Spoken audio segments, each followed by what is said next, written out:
Maharashtra today 24 news सत्य परिस्थितीचा सविस्तर आढावा।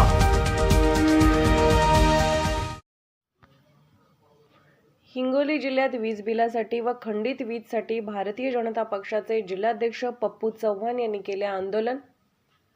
दिनांक 8/7/24 रोजी अकोला बायपास बलसोंड येथे परिसरात श्री पप्पू बाहू चव्हाण भाजपा युवा मोर्चा जिल्हाध्यक्ष यांच्या अध्यक्षतेखाली रास्ता रोको आंदोलन करण्यात आले। हे आंदोलन परिसरात उद्ध्वस्त झालेली वीज समस्या सोडवण्यासाठी होते। या आंदोलनात परिसरातील नागरिक हजारोंच्या संख्येने उपस्थित होते। मागील बऱ्याच दिवसापासून परिसरातील वीज पुरवठा वारंवार खंडित केला जातो व कुठलेही कारण न देता कधी तर रात्रभर व दिवसाही वीज पुरवठा होत नाही। परिसरात जवळपास 90% कर्मचारी वर्ग राहतो व लाईट बिल वेळेत भरणारा वर्ग असताना सुद्धा ही समस्या सोडवण्यासाठी प्रयत्न होत नव्हते।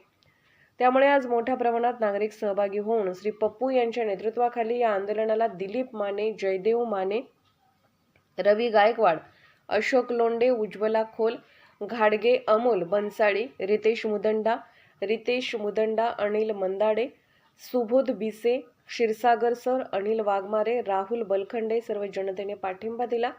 या ठिकाणी वीज वितरण कंपनीच्या वतीने कार्यकारी अभियंता यांनी पप्पू भाऊ यांना समस्या सोडवण्यासाठी लेखी आश्वासन पत्र दिले। येत्या 15 दिवसात यावर तोडगा निघाला नाही तर याहीपेक्षा मोठ्या प्रमाणात आंदोलन उभे करण्यात येईल असे पप्पू भाऊ यांनी अधिकारी वर्गाला सांगितले। या आंदोलनाची सांगता केली। यावेळी मोठ्या संख्येने नागरिक सहभागी झाले होते। महाराष्ट्र टुडे मराठीसाठी जिल्हा प्रतिनिधी आरोही जाधव, हिंगोली।